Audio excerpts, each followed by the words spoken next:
Selamat pagi Bapak Ibu Saudara sekalian yang kami kasih dalam Tuhan Yesus Kristus. Selamat berjumpa kembali dengan saya, Hari Lee, Gembala Sidang Restoration Christian Church di Los Angeles. Pagi hari ini kita akan membahas Yakub bergumul dengan Tuhan yang akan kita ambil dari kitab Kejadian pasal yang ke-32 ayat 24 sampai dengan 30. Hari ini, hari Minggu tanggal 14 Agustus tahun 2022. Mari kita berdoa. Tuhan, kami serahkan kebaktian ke dalam tangan Kau. Kami serahkan firman-Mu ini ke dalam tangan Kau. Biarlah Engkau menjamah setiap hati yang mendengarkan, telinga yang terbuka untuk kebenaran firman-Mu. Biarlah Engkau bertahta Tuhan Yesus dalam hati kami, memerdekakan kami melalui kebenaran firman-Mu. Terima kasih Bapa. Kami sambut firman-Mu dengan hati penuh dengan ucapan syukur dan terima kasih di dalam nama Tuhan Yesus Kristus. Haleluya. Amin. Baik, Bapak Ibu Saudara sekalian, mari kita buka Alkitab kita kepada kitab Kejadian pasal yang ke-32 yang akan kita mulai baca bersama-sama mulai ayat yang ke-24 sampai dengan ayat 30. Jadi ada 7 ayat secara keseluruhannya. Akan saya bacakan bagi kita sekalian. Ayat 24, Kejadian 32. Lalu tinggallah Yakub seorang diri. Dan seorang laki-laki bergulat dengan dia sampai fajar menyingsing. Laki-laki di sini dalam bahasa Indonesia huruf kecil, tapi dalam bahasa Inggrisnya dalam New King James Version, a man, M dengan huruf besar. Kita tahu itu Tuhan. Ketika orang itu melihat bahwa ia tidak dapat mengalahkannya, ia memukul sendi pangkal paha Yakub. Di sini dia menunjukkan Yakub itu tekun banget, bergelut. Sehingga sendi pangkal paha itu terplecok ketika ia bergulat dengan orang itu. Lalu kata orang itu, biarkanlah aku pergi, karena fajar telah menyingsing. Saud Yakub, aku tidak akan membiarkan engkau pergi, jika engkau tidak memberkatiku. Bertanyalah orang itu kepadanya, siapakah namamu? Saudnya, Yakub. 28. Kata orang itu, namamu tidak akan disebut lagi Yakub, tetapi Israel. Sebab engkau telah bergumul melawan Allah dan manusia dan engkau menang. Dia, dalam pergumulannya dia menang. Bertanyalah Yakub, katakanlah juga namamu. Tetapi saudnya, mengapa engkau menanyakan namaku? Lalu diberkatinya Yakub di situ. Ayat 30, Yakub menamai tempat itu Peniel. Sebab katanya, aku telah melihat Allah berhadapan muka, tetapi nyawaku tertolong. Demikian firman Tuhan. Sungguh berbahagia kita mendengar dan boleh menjadi pelaku kebenaran firman Tuhan. Haleluya. Amin. Baik, Bapak Ibu Saudara sekalian, kita akan mempelajari tentang kronologis tentang kehidupan siapa sih Yakub itu di dalam Alkitab ini. Nah, Yakub berkemauan keras dan dia adalah seorang yang sangat mandiri, lebih ke arah tidak ingin bergantung. Saya ulang, tidak ingin bergantung kepada siapapun termasuk Tuhan. Katakanlah ia angkuh, sangat jumawa, angkuh karena merasa memiliki harga diri yang tinggi. Tetapi bukan itu yang diinginkan Tuhan dalam dirinya. Kita lihat Lucifer melakukan kesalahan yang sama, melepaskan diri dari Tuhan dalam Yesaya 14. Banyak orang-orang angkuh melepaskan dari Tuhan akhirnya jatuh. Dan kita melihat bagaimana awal daripada pertobatan Yakub ini. Jadi Tuhan mengatur malam bagi Yakub untuk bergulat dengan lawan misterius yang sebenarnya adalah preinkarnasi Yesus. Lawan memukul sendi pangkal Yakub sehingga sendi pangkal paha itu terplecok, menyebabkan dia pincang selama sisa hidupnya. Maknanya apa? Akan kita pelajari. Yakub telah mengandalkan kekuatan fisik dan pikirannya sendiri, bukan pada Tuhan. Padahal Alkitab mengatakan, do not lean on your own understanding. Jangan bersandar kepada pengertianmu sendiri. Kita harus bersandar kepada Tuhan. Nah, pincangnya tidak hanya menghasilkan penyerahan diri, tetapi juga merupakan pengingat fisik dari perjuangannya melawan Tuhan. Dan pada saat yang sama, ia juga akan bergumul dengan keangkuhan dan keinginannya untuk melepaskan diri dari Tuhan.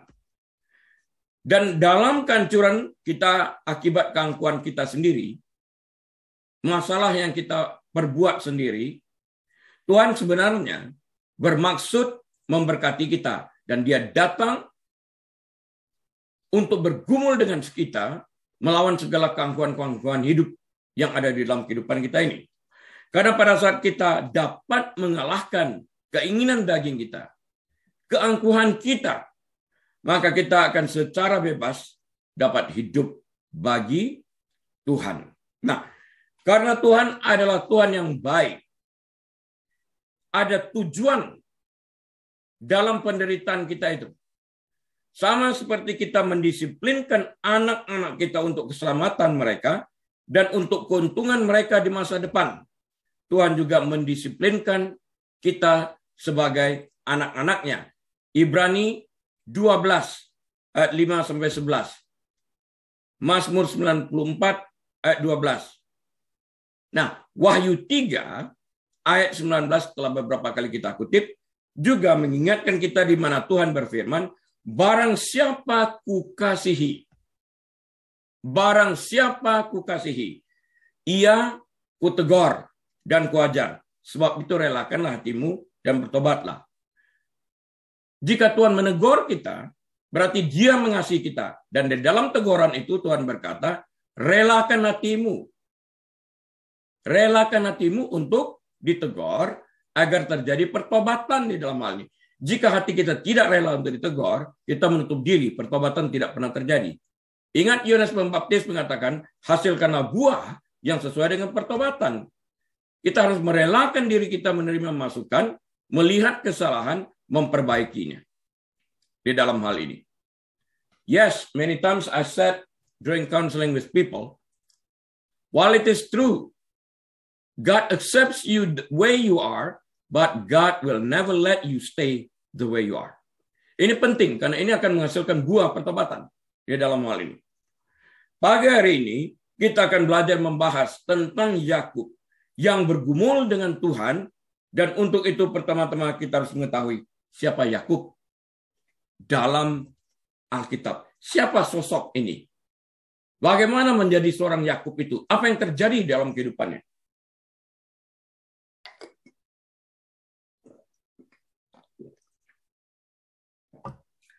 Kehidupan Yakub dimulai dengan sebuah perjuangan. Dimulai dengan banyak perjuangan sebenarnya. Dimulai di dalam kandungan ibunya. Sebagai saudara kembar dalam kandungan dengan Esau. Dia berdesak-desakan untuk mendapatkan posisi. Dan lahir dengan menggenggam tumit saudaranya. Hasratnya sudah ada sejak di dalam kandungan. Nama Yakub diterjemahkan sebagai ia menipu, si penipu. Wah, itu nama nggak bagus banget. Yakub, penipu. Itu bayangin tuh sepanjang hari ada berapa puluh kali orang panggil. Apalagi di sekolah. Yakub, penipu, penipu. Nama kok bisa penipu itu nggak enak banget kedengaran di telinga kan ya. Kalau nggak bertobat, nggak akan bisa diganti dengan yang lain ini. Tapi kita lihat bagaimana jalan pertobatan ini. Ya. Setelah dia berjuang ini tadi. Itu terjadi di dalam kitab Kejadian pasal 25 ayat yang ke-26. Siapa nama ibunya? Ribka. Ketika ibunya, Ribka bertanya kepada Tuhan selama kehamilannya, apa yang terjadi padanya? Karena dia merasa ada desakan-desakan dalam kandungannya. Tuhan memberitahu Ribka bahwa ada dua bangsa di dalam rahimnya yang akan terpecah. Waduh, susah banget tuh hati ibu kalau tahu anaknya pecah. Yang satu akan lebih kuat dari yang lain. Dan yang lebih tua, yaitu Esau, akan melayani yang lebih muda, yaitu Yakub. Kejadian 25 ayat 23. Karena itu kalau kita lihat pada waktu Esau mau keluar, ditarik tumitnya. Me first. Gua dulu nih, berjuang dia. Itu seperti nubuatan aja yang kita lihat di dalam peristiwa kelahiran ini. Yakub dan Esau tumbuh bersama menjalani kehidupan yang kita sebut sebagai kehidupan nomaden. Kehidupan nomaden itu adalah kehidupan yang selalu berpindah-pindah, tidak menetap pada satu tempat. Menjadi seorang pengembara, katakanlah demikian. Esau menjadi pemburu yang sangat baik dan suka tinggal di padang. Tetapi Yakub adalah seorang yang suka dan gemar sekali menikmati keadaan yang tenang. Ia suka tinggal di kemah. Itu tercatat dalam kitab Kejadian pasal ke-25 ayat ke-27. Nah, Esau, kakak kembarnya ini, sebagai pemburu adalah favorit ayahnya. Karena Ishak menyukai hewan liar yang dibawa pulang oleh Esau. Sementara Yakub disukai oleh ibunya. Kejadian 25-28. Apa yang kita lihat? Favoritisme. Ini bahaya. Favoritisme yang merusak ini akan mengikuti keluarga ke generasi berikutnya. Terutama dengan putra Yakub. Yusuf juga sama mengalami ini. Sikap pilih kasih Yakub terhadap Yusuf sedemikian rupa sehingga menimbulkan kebencian besar di antara saudara-saudaranya dan hampir merenggut nyawa Yusuf. Nah, orang tua kalau saya perhatikan di dalam konseling tanpa mereka ketahui membuat favoritisme ini menyebabkan keluarga itu terpecah. Yang satu akan membenci yang lain, demikian seterusnya. Kita lihat dan sementara orang tua masih tidak mengenal, mengalami blind spot, tidak titik kebutaan, tidak melihat kesalahan ini. Menurut mereka aku sama saja di dalam hal ini. Tapi kalau digali lebih dalam, kita melihat perbedaan-perbedaan ini yang mencolok sekali. Ini membuat terjadi perpecahan di dalam rumah tangga. Sangat terlihat jelas dalam kisah Yakub dan Esau ini. Ketika Ishak sudah tua dan penglihatannya memudar, sudah nggak tajam lagi penglihatannya, dia, yaitu Ishak ini mengira dia sudah dekat dengan kematiannya dan membuat perjanjian dengan Esau untuk memberikan berkat kepadanya sebagai anak sulung. Kejadian 27 ayat 1-4. Papa sudah mau mati nih, ayo datang sini supaya Bamba berkati kamu. Tapi persiapkan dulu ya, makanan kesukaan Papa. Kira-kira begitu.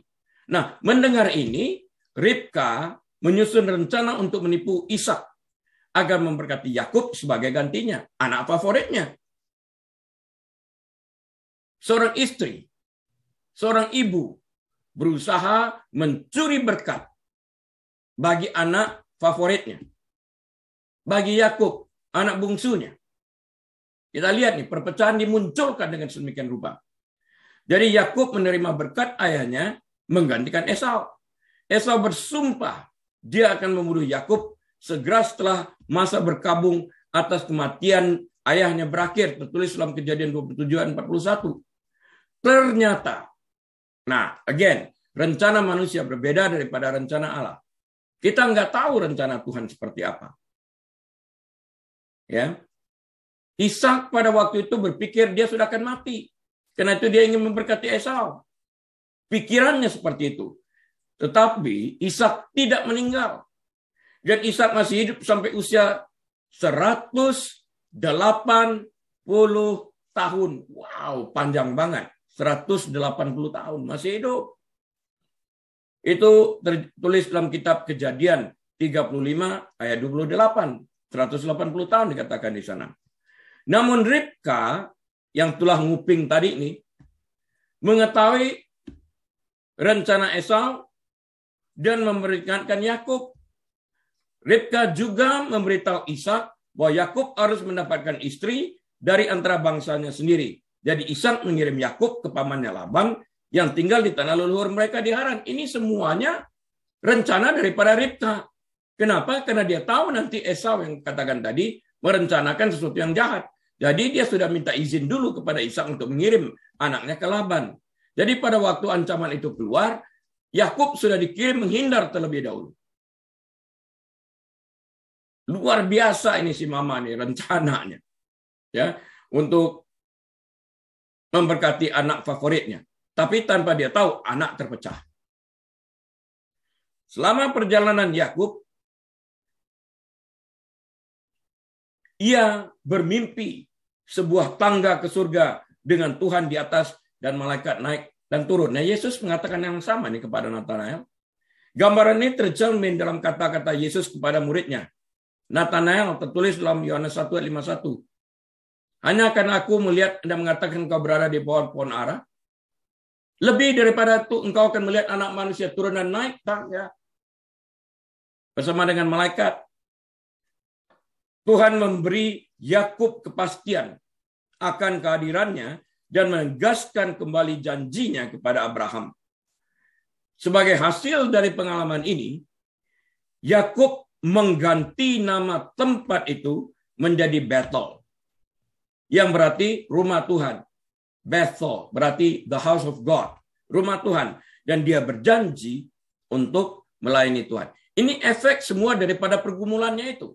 Jika kita bergumul dengan Tuhan di dalam doa-doa kita, sesuatu pasti terjadi karena kita akan melihat dan mengenal keinginan Tuhan yang harus terjadi di dalam kehidupan kita. Jika kita tetap bersikeras dan bukan berdoa kehendak-Mu yang jadi, akan mengalami seperti yang dialami Yakub, di mana pangkal pahanya menjadi terplecok.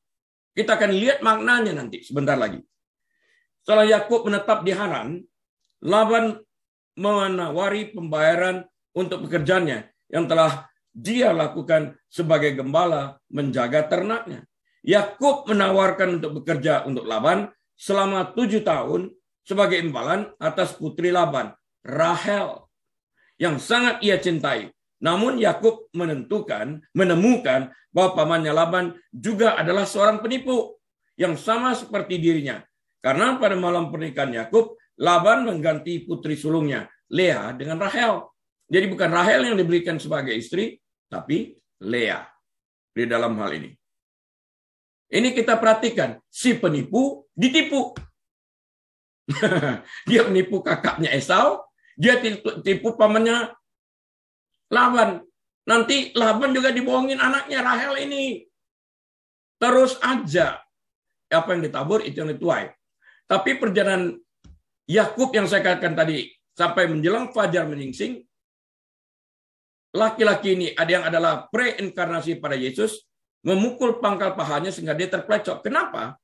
Karena femur ini merupakan kekuatan di mana pada saat manusia berdiri, seluruh berat badan tubuh ini daripada manusia itu ditimpakan dan dipikul oleh femur ini.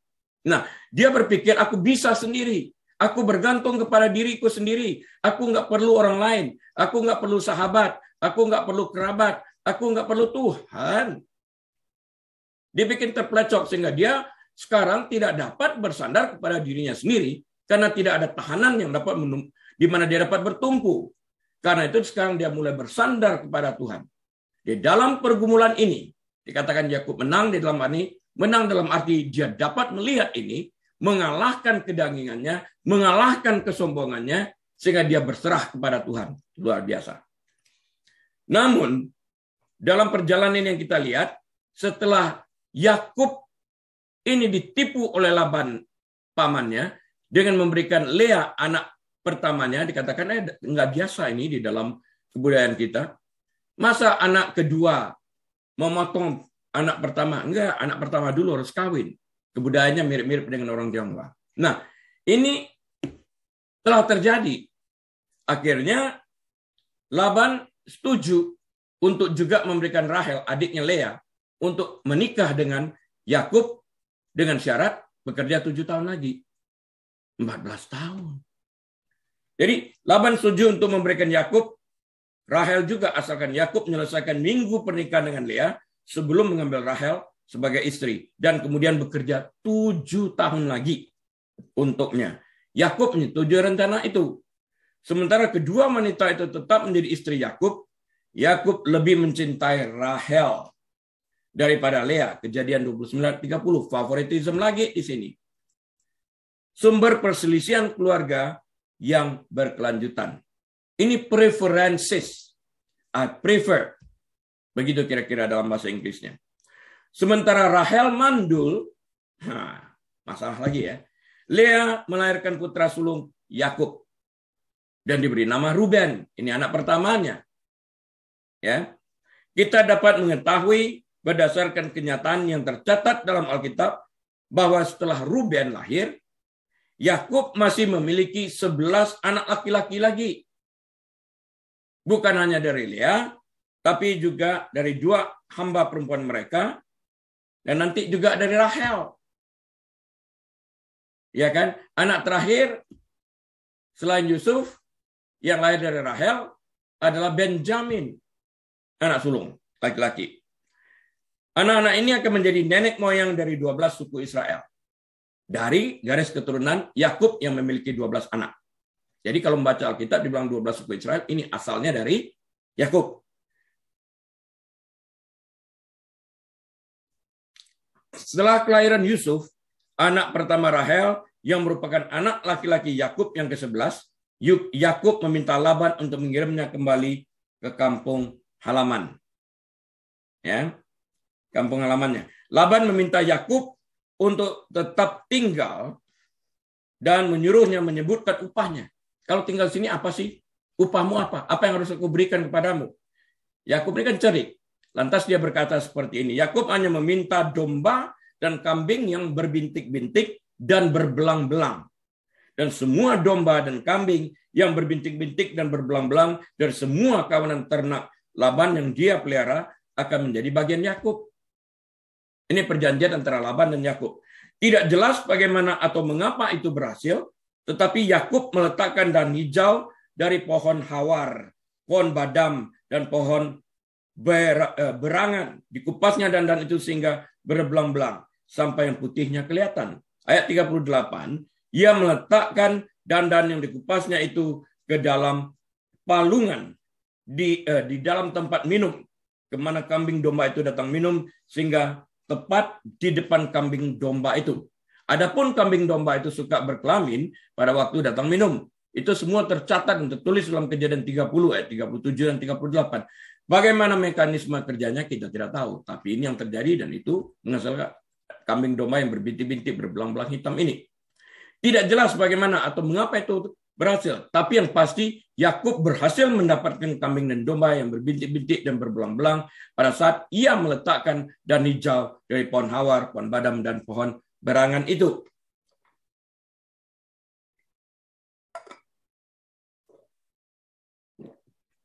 Yakub melakukan ini hanya dengan hewan kuat. Hewan yang kuat yang dilakukannya. Sehingga kawanannya menjadi kuat. Sementara Laban memiliki ternak yang lemah. Ya, dia trik lagi ya. Nanti ada bayarannya juga. Yakub menyadari bahwa sikap Laban dan putra-putra Laban terhadapnya sudah berubah. Saat itulah Tuhan memerintahkan Yakub untuk kembali ke tanah luhurnya disertai dengan janji-janjinya. Kejadian 31 ayat 3 mengatakan, dan aku akan menyertai engkau. Yakub meninggalkan Haran, membawa serta kedua istrinya, Rahel dan Lea dan Rahel, dan anak-anaknya, dan semua ternak dalam jumlah besar yang telah ia kumpulkan. Nah, waktu itu Benyamin belum lahir. Baru Yusuf yang sekarang udah keluar. Ketika Laban mengetahui bahwa Yakub pergi, dia mengejarnya. Tetapi Tuhan memberitahu Laban dalam mimpi dengan berpesan kepada Laban, jagalah baik-baik supaya engkau jangan mengatai Yakub dengan sepatah kata pun. Kejadian 31 ayat 24. Enggak usah nyerang mukul secara fisik. Ngomong pun berhati-hati. Nih Tuhan sayang sama Yakub nih. Dia kasih tahu, hati-hati kamu ngomong. Itu hambaku. Be careful. Karena gitu kita juga harus berbicara hati-hati kepada orang yang diurapi Tuhan. Be careful. Ngomong di belakang punggung. Ini diperingatin nih Laban nih. Laban memang bertanya kepada Yakub mengapa dia pergi diam-diam, dan Laban berbicara tentang rencananya untuk menyakiti Yakub jika bukan karena peringatan Tuhan. Dia memang sudah rencanakan untuk menyakiti Yakub. Dia akuinya. Tapi Tuhan datang, jangan pun nyakitin dia secara fisik. Ngomong pun kamu harus hati-hati ya. Pilih kata-katamu. Mujur aja dia takut dan dia dengar Tuhan yang berbicara melalui mimpi itu. Dia juga menuduh Yakub mencuri berhala rumah tangganya. Rahel melanjutkan sifat menipu dan berbohong yang diwarisi dari ayahnya Laban. Dengan mengambil berhala milik ayahnya tanpa sepengetahuan Yakub, menyembunyikannya dari ayahnya selama pencariannya. Nah, sementara itu kutukan disampaikan. Siapapun, kata Yakub, yang mencurinya, kalau ketemukan, biar dia mati. Dia tanpa tahu bahwa Rahel mencurinya. Tapi kutukan dilepaskan di dalam hal ini. Tanpa tahu istrinya. Dari cerita itu kita tahu, Rahel menyembunyikannya di pelana hewan yang tumpangnya keledai atau kuda pada waktu itu, dan duduk di sana. Dan berkata kepada papanya, dia sedang datang bulanan. Sehingga najis, sehingga papanya tidak memeriksa di sana, lewat. Tapi dia meninggal pada waktu melahirkan Benjamin, anak bungsunya. Di dalam hal ini. Be careful terhadap apa yang dikatakan. Laban dan Yakub akhirnya berpisah setelah bersumpah untuk tidak menyerang atau menduduki daerah milik masing-masing yang telah ditentukan, ya, perjanjian antara Laban dan Yakub nih. Selanjutnya Yakub harus menghadapi saudaranya, bebas dari Laban. Ingatkan, Yakub yang mengancam untuk membunuh dia gara-gara mencuri hak kesulungannya. Selanjutnya Yakub harus menghadapi saudaranya Esau. Esau ini harus dihadapi. Mengancam dulu, salah dia mencuri hak kesulungan ini. Meskipun 20 tahun telah berlalu sejak terakhir kali mereka bertemu, ingatan akan ancaman Esau untuk membunuh Yakub tidak pernah hilang dari ingatannya. Yakub mengirim utusan di depannya dengan hadiah untuk melunakkan hati saudaranya Esau. Memerintahkan mereka untuk memberitahu Esau bahwa Yakub akan menyusul untuk bertemu dengan Esau. Para utusan kembali kepada Yakub, memberitahu dia bahwa Esau akan datang menemuinya bersama 400 orang. Ngeri dia mendengar 400 orang di dalam hal ini. Teringat dia apa yang dikatakan 20 tahun sebelumnya tentang rencana Esau. Teringat dia kembali bagaimana dia menipu atas saran ibunya terhadap hal ini. Baru lepas dari Laban, sekarang harus menghadapi Esau dengan dendam yang masih segar dalam ingatannya ini. Takut Esau akan datang untuk menghancurkannya, Yakub membagi keluarganya menjadi 2 kelompok. Berharap setidaknya 1 kelompok dapat lolos dari serangan. Yakub berdoa agar Tuhan menyelamatkannya, mengingatkan Tuhan bahwa dia telah mengirim Yakub kembali ke tanah Abraham dan telah berjanji untuk membuatnya makmur dan keturunannya. Tertulis semua dalam Kejadian 32 ayat 9-12. Yakub memilih lebih banyak lagi hadiah untuk Esau, yang dia kirim terlebih dahulu dengan pelayan-pelayan secara bergiliran, berharap untuk menenangkan Esau. Kita melihat bagaimana taktik dia melakukan ini sendiri. Dia berdiri di belakang, diantarkannya dulu hadiahnya untuk melunakkan nanti saudaranya. Istilah kita sekarang bribery, disogok. Malam itu, dia juga menyuruh istri dan anak-anaknya menjauh dari sana. Saat sendirian di tengah malam dan takut akan nyawanya, gimana kalau besok Esau bunuh aku nih? Yakub bergulat dengan seorang pria yang kemudian dia ketahui adalah Tuhan. Tertulis dalam Kejadian 32 ayat 22-31. Pria itu memukul sendi pangkal paha Yakub sehingga sendi pangkal paha itu terpelecok. Tetapi saat fajar menyingsing, Yakub masih menolak untuk melepaskan pria itu. Dia meminta berkat dan dia diberitahu, namamu bukan Yakub lagi, tetapi Israel, sebab engkau telah bergumul melawan Allah dan manusia dan engkau menang. Kejadian 32 ayat 28. Yakub menanyakan nama pria itu dan kemudian mengerti bahwa dia adalah Tuhan. Yakub menamai tempat itu Peniel, yang berarti aku telah melihat Allah berhadapan muka, tetapi nyawaku tertolong. Karena dulu dikatakan jika orang berhadapan muka dengan Tuhan pasti mati. Di sini nyawaku tertolong. Kasih karunia Tuhan, anugerah Tuhan. Pertandingan gulat dan pergantian nama ini menandai awal baru bagi Yakub. Jadi istilah manusia sering kita dengar di Amerika juga, what is in a name? Apa arti sebuah nama? Oh, besar. Yakub diganti menjadi Israel. Abram diganti dengan Abraham dan sebagainya ini. Pertemuan kembali dengan Esau bukanlah serangan yang Yakub takutkan, bukan itu. Esau berlari mendapatkan dia. Didekapnya saudaranya Yakub, dipeluk lehernya dan diciumnya dia. Lalu bertangis-tangisanlah kedua bersaudara ini. Kejadian 33 ayat 4. Esau menawarkan untuk menemani Yakub sepanjang malam. Sepanjang perjalanan maksudnya. Menawari Yakub perlindungan untuk menemaninya sepanjang perjalanan. Yakub menolak. Interesting. Dengan alasan jumlah keluarganya. Yakub juga menolak tawaran Esau untuk meninggalkan beberapa anak buahnya bersama kelompok itu. Tampaknya Yakub tidak sepenuhnya mempercayai Esau saudaranya. Jadi alih-alih bertemu Esau di Seir, Yakub membawa keluarganya rute lain di mana mereka akhirnya membeli sebidang tanah dan menetap di El Elohe Israel atau Allah Israel yang Maha Kuasa. Kira-kira mighty is the God of Israel. Allah kita perkasa, kira-kira begitu. Meskipun dia telah diberi nama baru, Yakub si penipu masih waspada terhadap orang lain yang mungkin mencoba menipunya. Karena itulah Rasul Paulus berkata, ini sebuah proses. Kalau dulu mencuri, berhenti mencuri. Prosesnya, mulai bekerja supaya jangan mencuri lagi. Hasilkan uang. Bantu orang yang kurang beruntung. Proses semuanya. Di sini kita melihat bahwa pikiran mereka yang merencanakan untuk menipu selalu curiga terhadap motif orang lain dan tidak pernah bisa sepenuhnya tenang. Dia tukang tipu orang, merencanakannya macam-macam. Jadi sekarang waktu ditawarkan kebaikan, ada apa ya nih? Ada apa ini? What's the catch? Itu aja pikirannya. Kejadian 34 mencatat pemerkosaan putri tunggal Yakub yang bernama Dina dan balas dendam yang dilakukan saudara laki-lakinya Simeon dan Lewi terhadap seluruh komunitas pemerkosa ini pun melalui tipuan.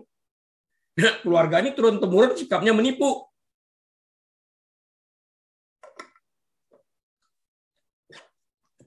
Semoga kita bertobat dari ini supaya keturunan kita tidak melakukan hal yang sama yang kita lakukan.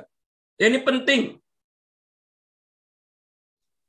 Sekali lagi kita melihat bagaimana kelicikan orang tua diturunkan kepada anak-anak yang dengan cara licik mereka mengalahkan musuh mereka. Tadi trik, ya kan? Dari pertama tuh. Trik Esau. Minta sup merah. Jual hal kesulungan. Trik Laban. Laban trik Yakub. Rahel diganti dengan Lea. Dan sebagainya. Sekarang ini turun-temurun nih. Yakub marah kepada anak-anaknya. Ya. Dan dalam ketaatan pada tuntunan Tuhan. Memindahkan keluarganya kembali ke Bethel. House of God. Di sini kita lihat perubahan, peralihan. Dia marah. Kamu kenapa begitu? Sebetulnya tidak bisa bicara karena dia lakukan hal yang sama. Anak-anaknya katakan kepada orang-orang di sana yang telah memperkosa Dina, mau bersaudara dengan kami, mau mengawinkan, mau kawin dengan Dina. Oke, kamu harus sama seperti kami. Sunat dulu. Semua setuju. Pada waktu mereka disunat, pada waktu mereka sedang sakit-sakitnya, nggak bisa berperang karena sedang sakit sunat, mereka diserang dan dibunuh dengan pedang.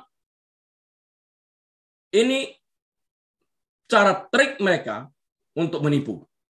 Semua dipelajari dan diturunkan dari karakter orang tua. Nah, di sini Yakub marah kepada anak-anaknya dan dalam ketaatan pada tuntunan Tuhan. Sekarang kita lihat dalam ketaatan kepada tuntunan Tuhan. Namanya bukan Yakub tapi Israel, tapi seringkali masih dibolak-balik dalam Alkitab.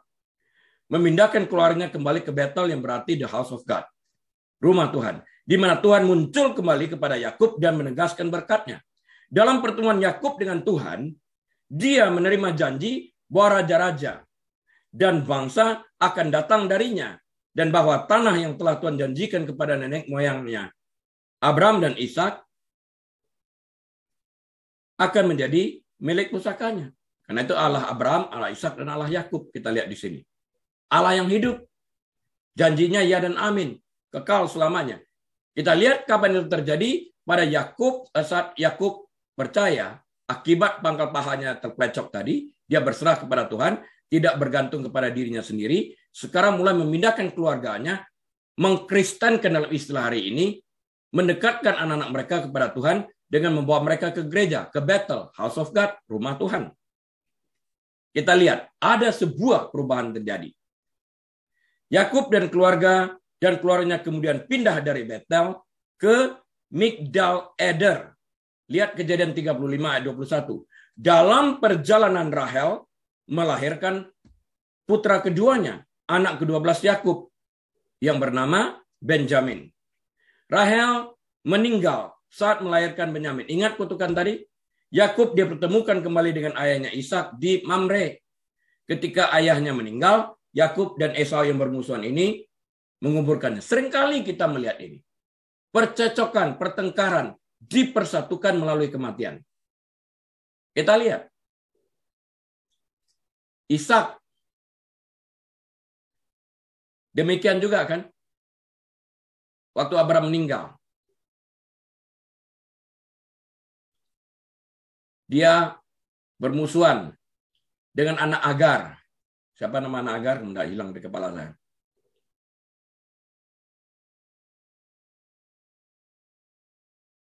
Nanti kembali. Nah, dia bermusuhan. Pada waktu Abraham meninggal, keduanya ini bersatu kembali. Seringkali kita lihat di dalam Alkitab, kematian mempersatukan. Kita yang berdosa, bermusuhan dengan Bapa, dipersatukan melalui kematian Kristus. Mirip dengan ibunya, Yakub juga punya favorit. Rahel adalah istri favorit Yakub dan anak-anaknya Yusuf dan Benyamin. Dua-duanya berbanding kepada jumlah total 12 anak laki-laki. Tapi favoritnya Yusuf dan Benyamin ini. Putra kesayangannya. Faktanya Yusuf sangat disukai sehingga saudara-saudaranya menjadi cemburu dan menjualnya sebagai budak. Tetapi Tuhan menyertai Yusuf dan Yusuf sangat diberkati karena Tuhan menyertainya di Mesir dan menyelamatkan keluarganya termasuk Yakub, ayahnya dari kelaparan. Yakub meninggal di Mesir dan dibalsem atas permintaan Yusuf. Nah, nanti dibawa keluar dari tempat itu. Yusuf dan saudara-saudaranya membawa jenazah Yakub kembali ke Kanaan untuk dimakamkan bersama dengan Abraham, Sarah, Ishak, Ribka, dan Lea. Rahel, sekalipun istri yang dikasihinya, tidak dikubur pada tempat yang sama. Lea yang dikuburkan di samping Yakub. Sebelum kematiannya, Yakub telah memberkati 12 putranya dan meminta untuk dikuburkan di gua yang telah dibeli oleh Abraham untuk dimakamkan. Yakub juga telah memberkati kedua putra Yusuf, Efraim, anak bungsu, dan Manasye. Manasye ini anak sulung. Efraim ini anak bungsu. Tapi yang diberkati, yang mendapatkan berkat buah sulung itu, berkat anak sulung, adalah yang bungsu. Efraim, dia silangkan tangannya. Memberikan berkat anak sulung kepada putra bungsunya Efraim. Tidak seperti ayahnya yang telah tertipu untuk memberikan berkat anak sulung kepada Yakub. Yakub menyilangkan tangannya dengan sengaja memberikan berkat yang tidak biasa. Yakub untuk mendapatkan berkat anak sulung menipu Esau melalui mamanya, Ribka. Tapi di dalam hal ini Yakub menyilangkan tangannya untuk memberikan berkat yang tidak biasa di dalam hal ini kepada cucunya Efraim dan Manasye ini tadi. Kesamaan dalam kehidupan Abraham, Ishak, dan Yakub sangat mencolok. Dalam hal apa? Dalam kisah mereka, kita melihat pentingnya keluarga dan pengaruh teladan. Pengaruh dan teladan ini mempengaruhi anak-anak kita. Tema-tema seperti penipuan, pilih kasih, perselisihan keluarga, dalam hal apa aja, termasuk keuangan, berkat yang tak terduga, rekonsiliasi, dan iman mengalir melalui narasi. Kita bisa lihat. Sebagian besar kita melihat bahwa Allah setia pada janjinya. Dia memilih untuk menyelesaikan tujuan kerajaannya melalui orang-orang yang berdosa yang mau percaya kepadanya. Kita lihat perubahan dalam kehidupan Yakub ini setelah kakinya terpelecok sehingga dia melihat apa yang terjadi di dalam hidupnya. Dia berserah kepada Tuhan. Maka dia akhirnya memindahkan keluarganya ke Bethel, the house of God, rumah Tuhan. Dan dia dapat membuat orang-orang berdosa itu menjadi baru. Ini Tuhan. Memberi Abram nama baru, Abraham, memberi Yakub nama baru, Israel, dan membuat mereka yang percaya kepada Yesus menjadi ciptaan baru. Abram menjadi Abraham, ciptaan baru. Yakub menjadi Israel, ciptaan baru. Kita di dalam Yesus menjadi ciptaan baru. Meskipun pola dosa kita mungkin masih mengganggu kita di dalam Kristus, namun kita mengalami pengampunan atas dosa-dosa dan kejahatan kita, serta kekuatan untuk mengatasinya. Jadi melalui Roh Kudus, setelah kita bertobat, setelah dosa kita dibayar oleh kematian Kristus, kita diberikan kekuatan dan kemampuan untuk mengatasi godaan daging ini. Kita diundang untuk berpartisipasi dalam pekerjaan Tuhan di dunia. Kita memiliki nama baru dan kita dapat mempercayai janji-janji Tuhan yang membuktikan dirinya setia dan tidak pernah berbohong seperti manusia.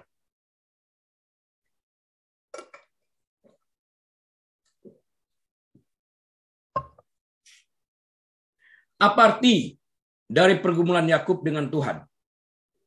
Untuk menjawab pertanyaan ini dengan sebaik-baiknya, ada baiknya untuk mengetahui antara lain bahwa permusuhan keluarga yang mendalam menjadi ciri kehidupan Yakub. Kita telah lihat tadi. Yakub adalah seorang dengan pribadi yang kuat. Dia memiliki tekad dan kemauan yang kuat untuk mendapatkan sesuatu yang diinginkannya. Dan dia menghalalkan segala cara. Penipuan termasuk di dalam itu. Ia mempergunakan setiap peluang yang ada dan bekerja dengan sungguh-sungguh untuk membuat impiannya menjadi kenyataan at any cost. Sementara ada yang beranggapan bahwa Yakub itu kejam. Namun terlepas dari semuanya itu, Yakub adalah orang yang tegas dan tidak mudah goyah dalam pendiriannya. Dia adalah firm and assertive dalam perilakunya. Yakub adalah seorang penipu. Ya, dia juga adalah seorang pembohong. Dan dia juga adalah seorang manipulator. Sebenarnya, nama Yakub tidak hanya berarti penipu. Bukan sekedar penipu saja artinya. Tetapi secara harfiah berarti perampok. Lebih daripada penipu. Sementara manusia menjauhkan diri dari orang memiliki karakter seperti ini, kita nggak mau. Tuhan berpikir lain. Karena Tuhan dapat melihat akhir dari segala sesuatu sejak awal. Itu tertulis dalam Yesaya 46 ayat 10, declaring the end from the beginning. Dia melihat. Walaupun kita manusia menjauhi, Tuhan mengerti akhir daripada perjalanan kehidupan orang ini. Dia menerima Yakub. Jadi kalau kita berpikir, kenapa bukan Esau sih? Kenapa Yakub? Tuhan sudah melihat akhir dari segala-galanya. Makanya kita tidak pernah merayakan segala sesuatu pada awal. Kita merayakan segala sesuatu pada akhir. Karena kita akan melihat sebagai manusia ini. Tuhan menjadikan Yakub sebagai alat di tangannya. Dan Mesias dilahirkan dari garis keturunan Yakub ini. Bukan Esau. Esau ini melahirkan keturunan siapa namanya? Edom. Edom ini yang menghalangi orang Israel saat keluar dari perbudakan itu untuk melewati daerah mereka. Sekalipun mau dibayar. Nggak mau mereka. Ya. Ini Tuhan marah kepada garis keturunan Edom ini. Mengetahui kisah Yakub berarti mengetahui bahwa hidupnya adalah salah satu perjuangan tanpa akhir. Jadi kita tetap harus tabah di dalam setelah mempelajari kisah Yakub ini. Meskipun Tuhan berjanji kepada Yakub bahwa melalui dia akan datang bukan hanya sebuah bangsa yang besar, tetapi seluruh kumpulan bangsa-bangsa. Dia adalah seorang yang hidup penuh ketakutan dan kecemasan. Kita lihat ini, takut itu, cemas ini, cemas itu. Pada titik penting dalam kehidupannya, Yakub akan bertemu saudaranya yang bernama Esau, yang telah bersumpah untuk membunuhnya. Hari-hari terakhir hidup ayahku telah hampir tiba, katanya. Dan setelah ayah dikuburkan, aku bunuh. Dia bersumpah.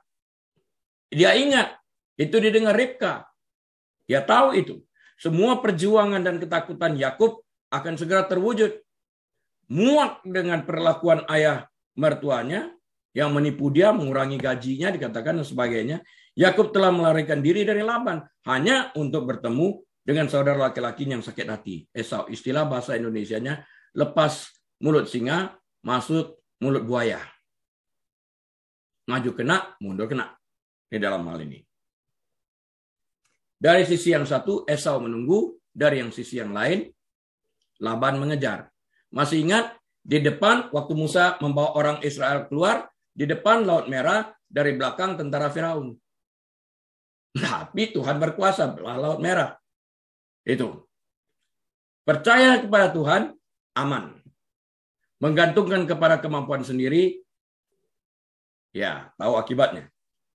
Khawatir akan hidupnya, Yakub merencanakan untuk melunakkan hati Esau dengan mengirimkan hadiah terlebih dahulu sebelum melihat mukanya. Dan Yakub mengirimkan karavan hadiah bersama dengan wanita dan anak-anaknya menyeberangi sungai Yabok dengan harapan dapat menenangkan hati Esau. Sekarang, kelelahan secara fisik, sendirian di padang gurun, menghadapi kematian yang pasti menurut pikirannya. Dia melepaskan semua harta duniawinya. Nggak perlu lagi, aku akan mati nih katanya. Ternyata kalau orang sampai kepada titik itu, mereka melihat segala sesuatu yang mereka kumpulkan sebagai yang sia-sia. Mereka lebih mengutamakan kehidupan mereka. Loh. Bahkan dia tidak hanya tidak berdaya untuk mengendalikan nasibnya. Sama sekali nggak ada harapan untuk mengendalikan nasibnya. Mati menunggu nih. Dia jatuh tertidur lelap di tepi sungai Yabok. Dengan ayah mertuanya di belakangnya dan Esau di depannya. Dia terlalu lelah untuk berjuang lebih lama lagi. Tetapi baru pada saat itulah perjuangan yang sebenarnya dimulai. Melarikan diri dari sejarah keluarganya sudah cukup buruk. Dia ingin membebaskan diri dari predikat yang disandang sebagai penipu ini. Bergulat dengan Tuhan sendiri adalah masalah yang sama sekali berbeda. Bergumul dia untuk dapat melihat dirinya. Self-correction atas pimpinan roh Tuhan yang bergulat dengan dia menunjukkan kesalahan itu. Harus terjadi perubahan. Kita tidak pernah bisa sama terus di dalam hal ini. Malam itu seorang lelaki mengunjungi Yakub. Pria ini sebenarnya adalah Yesus sebelum berinkarnasi. Dalam bahasa Inggrisnya, dalam Genesis 32 ayat 24, New King James Version dikatakan, a man, M-nya huruf besar ya, wrestled with him until the breaking of a day. Man dengan huruf besar menunjukkan Yesus sebelum berinkarnasi. Dari Yakub bergulat atau bergumul melawan Tuhan. Angel dalam Alkitab, dalam perjanjian lama kita baca, juga ada dua macam. E dengan huruf kecil atau E dengan huruf besar. E huruf besar itu menunjukkan Yesus sebelum berinkarnasi. E dengan huruf kecil itu asli malaikat. Oke. Mereka bergulat sepanjang malam sampai fajar menyingsing. Pada saat itu, orang tersebut memukul sendi pangkal paha Yakub sehingga sendi pangkal paha Yakub itu terpelecok ketika ia bergulat dengan orang itu. Saat itulah Yakub menyadari apa yang telah terjadi. Aku melihat Allah berhadapan muka, katanya, tetapi nyawaku tertolong. Dalam prosesnya, Yakub si penipu menerima nama baru, Israel. Nah, ini dia harus bergumul, menyesuaikan dirinya dengan nama Israel. Yang berkemungkinan besar berarti dia bergumul dengan Tuhan. Dia tahu dia bergumul dengan Tuhan. Apa sih yang dia gumuli? Apakah dia akan berperilaku sesuai dengan apa yang dia gumuli? Banyak kali tidak. Tuhan, banyak saya lihat orang misalnya ya, Tuhan berikan aku roh kesabaran, aku pengen sabar, Tuhan. Doa nih. Ini pergumulannya nih. Mendadak anaknya cari gara-gara. Mendadak orang kantor cari gara-gara. Ngamuk. Padahal baru berdoa. Beri aku kesabaran. Hati-hati ya. Kalau doa, kalau belum ready di dalam hal ini. Pasti datang. Pasti datang. Nggak mungkin nggak. Tuhan cinta. Dia mau kabulkan doa itu. Nah, kita yang ngomel nih. Di dalam hal ini. Nah, sesuai nggak kita berperilaku dengan doa kita itu? Itu dia nih. Nah, namanya sudah Israel nih. Karena dia bergumul dengan Tuhan. ceritanya dia menang melawan dagingnya. Bisa nggak nih? Sekarang tetap dalam keadaan itu persisten. Mempertahankan itu sulit. Namun yang terpenting yang terjadi pada akhir perjuangan itu adalah bahwa Allah memberkati dia di sana. Dia terima berkat itu. Dalam budaya Barat, kita tinggal di Barat, dan bahkan gereja-gereja di Barat yang sekarang juga sudah kita temukan di Asia, kita merayakan dan mengagungkan kekayaan, kekuasaan, kekuatan, kepercayaan diri, prestis di sini ya, dan kemenangan. Banyak gereja, wah kalau kamu memiliki mobil tertentu berarti kamu diberkati oleh Tuhan. Nah, orang di kolong jembatan memang tidak diberkati Tuhan. Berkat itu adalah berkat keselamatan, itu yang terpenting. Kita tidak suka dan benci akan kelemahan, kegagalan, dan keraguan. Meskipun kita tahu bahwa ukuran kerentanan, ketakutan, keputusasaan, dan depresi datang dengan kehidupan normal. Kita cenderung melihat ini sebagai tanda kegagalan, atau bahkan kurangnya iman. Lu nggak beriman sih, gampang sekali tuh. Kok tahu? Emangnya kalau setelah memiliki barang-barang branded itu berarti baru beriman? Excuse me. Namun kita juga tahu bahwa dalam kehidupan nyata, optimisme yang naif dan pujian yang bersinar dari kemewahan dan kesuksesan adalah resep untuk ketidakpuasan dan keputusasaan di dalam hal ini. Orang yang kaya takut apa? Takut mati, takut miskin. Takut harta nggak dibawa. Nah, orang miskin nggak pernah takut miskin loh. Orang kaya takut miskin. Orang miskin juga nggak takut kaya. Cuma orang kaya takut miskin. Ini dia nih. Orang sehat takut sakit. Sudah sakit, dia bagaimana mau sehat? Waktu sakit, dia nggak berpikir. Waktu sehat, dia nggak menikmati kesehatan. Dia berpikir sakit-sakit. Setelah sakit, dia mau berpikir sehat. Ini kan aneh. Itu yang terjadi di dalam kehidupan ini. Namun kita juga tahu bahwa dalam kehidupan nyata itu, saya katakan sekali lagi, optimisme yang naif dan pujian bersinar dari kemewahan dan kesuksesan adalah resep untuk ketidakpuasan dan keputusasaan. Cepat atau lambat, kenyataan hidup yang dingin dan keras akan menyusul sebagian besar dari kita. Kisah Yakub menarik kita kembali kepada kenyataan. Ini yang terjadi. Frederick Buechner, salah seorang penulis yang paling banyak dibaca oleh khalayak Kristen, menggambarkan pertemuan ilahi Yakub di Sungai Yabok sebagai kekalahan luar biasa jiwa manusia di dalam Tuhan. Manusia harus berserah kepada Tuhan. Tanpa itu tidak mungkin. Itu intinya. Dalam kisah Yakub, kita dapat dengan mudah mengenali elemen perjuangan diri kita sendiri. Ketakutan kita, keraguan kita, ketidakpastian hidup kita, dunia yang gelap di dalam jiwa kita ini, kesepian, kerentanan, perasaan kosong, kelelahan, ketidakberdayaan, takut ditolak, takut mati, dan rasa sakit yang tiada henti. Ini semua ada di dalam manusia sejak Adam jatuh dalam dosa. Bukankah semua elemen ini ada dalam kehidupan kebanyakan dari kita, dan kita senantiasa bergelut dengan elemen ini? Di manakah Tuhan dalam hidup kita ini? Bahkan Rasul Paulus mengalami keputusasaan dan ketakutan yang serupa.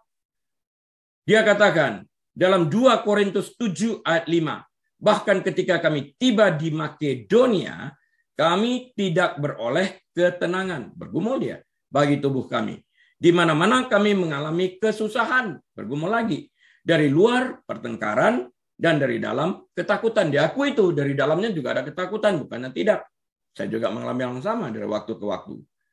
Tetapi sebenarnya Tuhan tidak pernah meninggalkan kita dengan pencobaan, ketakutan, dan pertempuran yang kita hadapi dalam hidup kita ini. Apa yang kita pelajari dalam konflik kehidupan kita adalah bahwa Tuhan memberi kita karunia ilahi yang sesuai dengan kebutuhan kita. Melalui dialah kita dapat menerima kuasa pertobatan dan transformasi. Karunia untuk tidak hanya berserah kepada kehendaknya, tetapi pada saat yang sama kita memiliki kebebasan untuk memilih. Dan kepada kita juga diberikan karunia keturunan iman dan keberanian. Nah, pilihan kita mau mengikuti daging atau mengikuti firman Tuhan, perintah Tuhan, iman kepada firman itu. Adam memilih kehendak daging.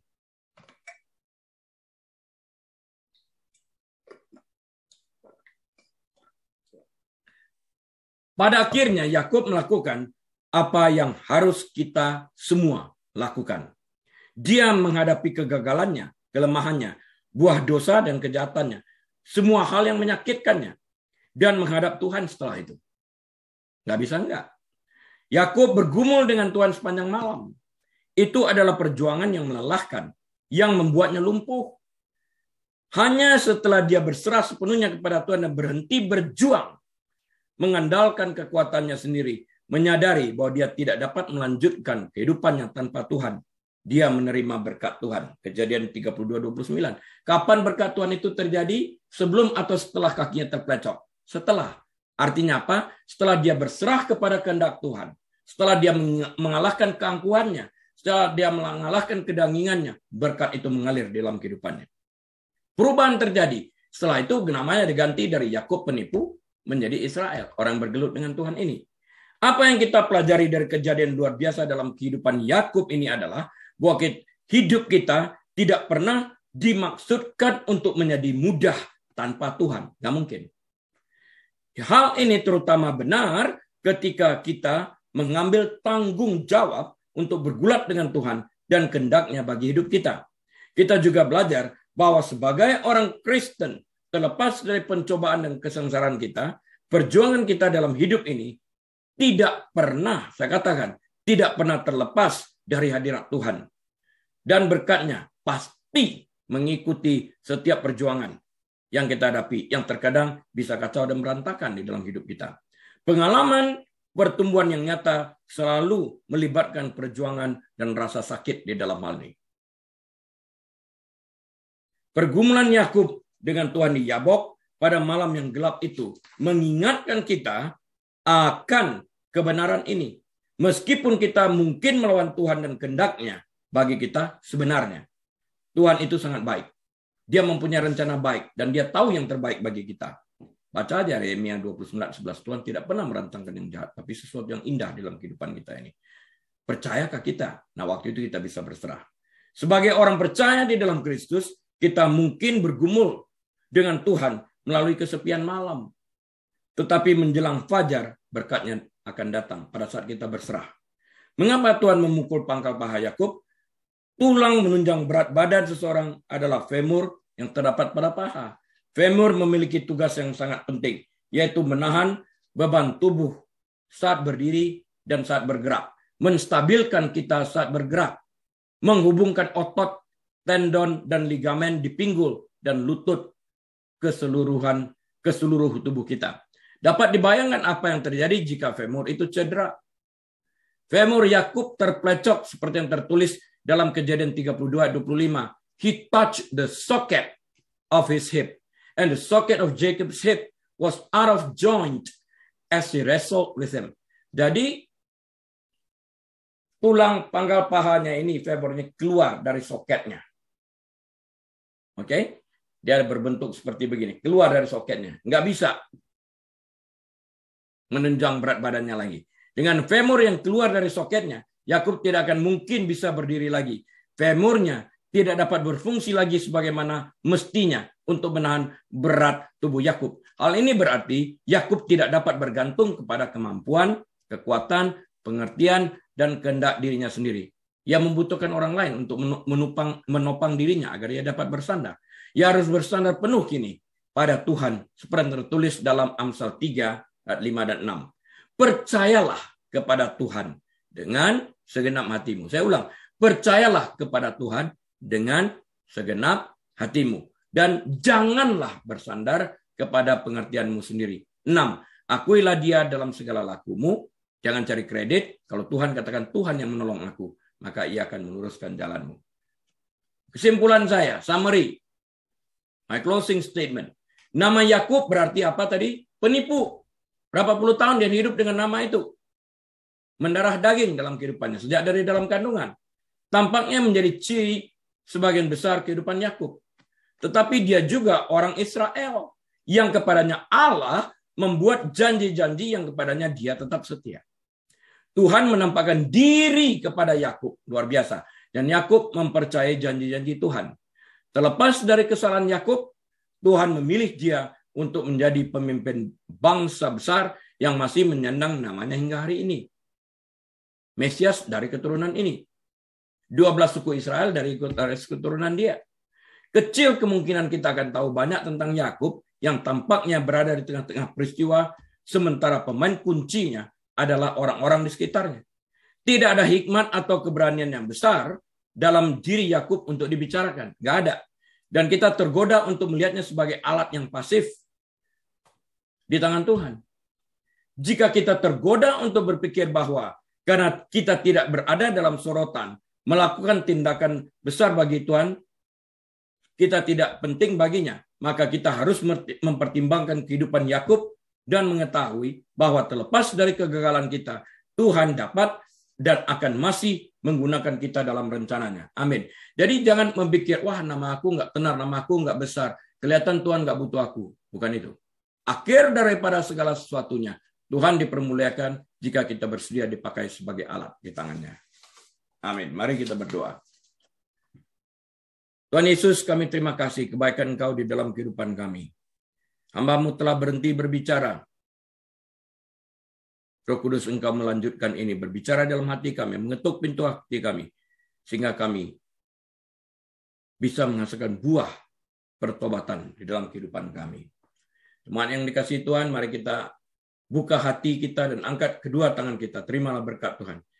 Kiranya Bapa yang Maha Pemurah, Pengasih, dan Maha Penyayang itu menyinari wajahnya atas kita sekalian. Membimbing kita ke arah yang tenang, menyegarkan jiwa kita, bahkan menyediakan hidangan bagi kita di hadapan lawan kita, serta mengurapi kepala kita dengan minyak sehingga piala kita penuh melimpah. Kiranya Engkau menjadi kepala dan bukan ekor, naik terus, tidak pernah turun. Diberkatilah Engkau pada saat Engkau masuk, diberkatilah Engkau pada saat Engkau keluar, diberkatilah bakulmu, diberkatilah tempat adonanmu, diberkatilah kandunganmu, diberkatilah pekerjaanmu, diberkatilah rumah tanggamu, diberkatilah kesehatanmu, diberkatilah anak-anakmu, diberkatilah pelayananmu. Segala sesuatu yang engkau kerjakan, Tuhan sendiri membuat engkau berhasil. Dan biarlah kita membuka lembaran waktu kita dengan hati penuh dengan ucapan syukur dan terima kasih dengan hikmat marifat dari Bapa Surgawi, damai sejahtera dari Tuhan Yesus Kristus dalam persekutuan yang manis dan erat bersama dengan Tuhan Allah Roh Kudus saat ini sampai selama-lamanya. Di dalam nama Tuhan Yesus kita sudah berdoa dan mengucapkan syukur dan terima kasih. Haleluya. Amin. Baik Bapak Ibu saudara sekalian, sampai berjumpa minggu depan atas izin Tuhan. Tetap jalankan protokol kesehatan. Tuhan Yesus memberkati. Amin.